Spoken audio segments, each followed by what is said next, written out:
اسی دین کو مکمل کرنے کے لیے تشریف لائے تھے۔ اس لیے میں واضح طور سے کہتا ہوں کہ بھارت ہندی مسلمانوں کے لیے وطنی اور دینی دونوں حیثیتوں سے سب سے اچھی جگہ ہے، لیکن ساتھ ہی اس حقیقت کا ادراک بھی ضروری ہے کہ اپنے ہی وطن میں رہنے کا بھی ایک نظام اور سسٹم ہے۔ اگر وہ نظام درست ہے تو اس ملک کے باشندوں کے لیے رہنا آسان ہوگا، اور وہ نظام بگڑ جائے گا تو شہریوں کی زندگی مشکل ہو جائے گی۔ اس لیے ہمیں دیکھنا ہوگا کہ ہمارے ملک کا نظام کیسا ہے، اس کے چلانے والے اپنی ذمہ داریوں کے تئیں کس قدر مخلص ہیں۔ ہمارا ایسا سمجھنا ہے، نمبر 1 آئین، نمبر 2 جمہوریت۔ آئین کا مطلب دستور، کانسٹیٹیوشن، یا جمہوریت یعنی ڈیموکریسی، اور نمبر 3 انسانی حقوق، ہیومن رائٹس۔ ماڈرن انڈیا کی پہچان ہے، آئیڈینٹی ہے یہ ہماری۔ اس ماڈرن انڈیا کی اگر کچھ آئیڈینٹی اور پہچان ہو سکتی ہے تو یہ 3 چیزیں ہیں بنیادی طور پر: ہمارا کانسٹیٹیوشن، ہماری ڈیموکریسی اور ہیومن رائٹس۔ اگر یہ تینوں چیزیں مستحکم ہیں تو پھر یہ کہنا آسان ہوگا کہ ہمارا ملک اپنے باشندوں کے لیے سب سے اچھی جگہ ہے۔ لیکن اگر ان تینوں یا تینوں میں سے کسی ایک پر بھی کمپرومائز ہو جائے، دھیان کیجئے گا، اگر ان تینوں یا تینوں میں سے کسی ایک چیز پر کمپرومائز ہو جائے تو پھر ہمارے لیے یہ کہنا ہرگز آسان نہیں ہوگا۔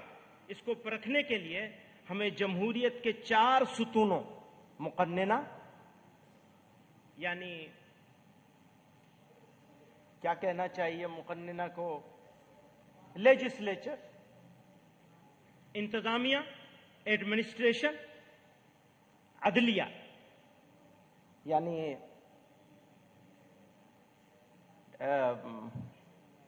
جوڈیشری، اور نمبر 4 میڈیا۔ اس کا جائزہ لینا ہوگا۔ ان 4 چیزوں کا ہم کو جائزہ لینا ہے، لیجسلیچر کا، ایڈمنسٹریشن کا، جوڈیشری کا اور میڈیا کا۔ آگے چلیے، انصاف کی حکمرانی۔ کسی بھی مہذب سماج کے لیے عدل و انصاف سب سے بڑا معیار ہے۔ عدل و انصاف کے بغیر بڑی سے بڑی ریاست اور بڑے سے بڑا ملک باقی نہیں رہ سکتا۔ ہر حکمراں کا اولی فرض اپنی رعایا کو انصاف مہیا کرانا ہے۔ ملک میں امن و امان کا قیام اور جرائم سے پاک معاشرے کی تشکیل انصاف کے بغیر نہیں ہو سکتی۔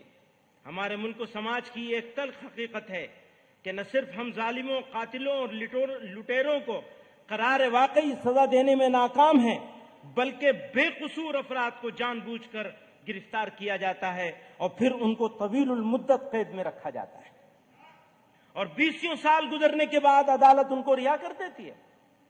ایسے ہزاروں واقعات کا ریکارڈ پیش کیا جا سکتا ہے۔ اسی کے مد نظر جمعیت علماء ہند نے بے قصور افراد کی رہائی اور ان کے مقدمات کی پیروی کے لیے ایک مستقل شعبہ قائم کیا ہے، جس کے ذریعے نچلی عدالتوں سے لے کر سپریم کورٹ تک ہم ہزاروں افراد کے مقدمات لڑ رہے ہیں۔ یہی ہماری تقدیر میں رہ گیا ہے، خاص طور سے ان لوگوں کے مقدمات جن کو یو اے پی اے اور دہشت گردی کے دیگر قوانین کے تحت بیجا گرفتار کیا گیا ہے۔ نیز یہ بات بھی عام طور سے دیکھی جاتی ہے کہ فسادات کے موقع پر مارے بھی مسلمان جاتے ہیں، لوٹے بھی جاتے ہیں، اور الٹا ان کو ہی قصوروار ٹھہرا کر قید و بند کی سزا دی جاتی ہے۔ کلیجہ تھام لو، روداد غم ہم کو سنانے دو، کلیجہ کلیم عاجز مرحوم نے کہا ہے، کلیجہ تھام لو، روداد غم ہم کو سنانے دو، تمہیں دکھا ہوا دل ہم دکھاتے ہیں، دکھانے دو، زمانہ صبر کر لیتا ہے عاجز، ہم بھی کر لیں گے، خلش دل کی مٹا لینے کو دو، آنسو بہانے دو۔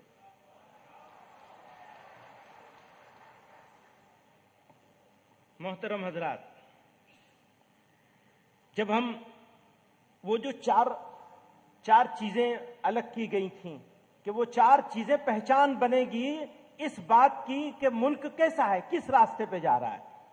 اس میں عدلیہ بھی آتا ہے، ہماری جوڈیشری، سپریم کورٹ اور ملک کی دوسری عدالتیں بھارت کی سب سے بڑی جمہوریت کی محافظ اور اس کی طاقت ہیں۔ یہ عدالتیں اپنے خود مختار نظام کی وجہ سے حکومتوں کے بے لگام اقدامات پر قدغن لگاتی ہیں۔ سماجی بہبود، ماحولیات کے تحفظ، انتخابی اصلاحات وغیرہ کے مسائل پر ان کے احکامات اور رہنما اصول ملک کی درست رہنمائی کا سبب بنتے ہیں۔ لیکن گزشتہ کچھ عرصے سے بالخصوص بابری مسجد، طلاق ثلاثہ وغیرہ پر، اور بھی بہت سارے ہیں، یہ دو کا ذکر میں کر کے، وغیرہ پر فیصلوں کے بعد یہ تأثر عام ہو رہا ہے کہ عدالتیں ریاست کے دباؤ میں کام کر رہی ہیں۔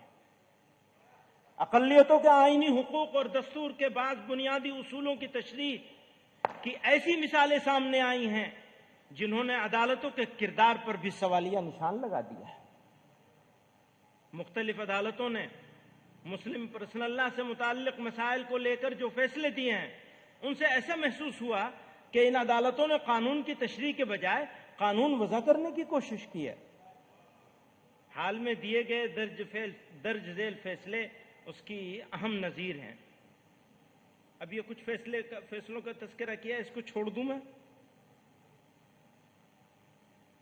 مقننہ کے ذریعے ناانصافی، بھارت کی متعدد ریاستوں نے مذہب کی تبدیلی کو کنٹرول کرنے کے لیے قوانین بنائے ہیں، یعنی لیجسلیچر نے کہاں کہاں ہمارے ساتھ گڑبڑ کی ہے، بہت ساری گڑبڑ کی ہے، ایک آدھ کا ذکر کر رہے ہیں۔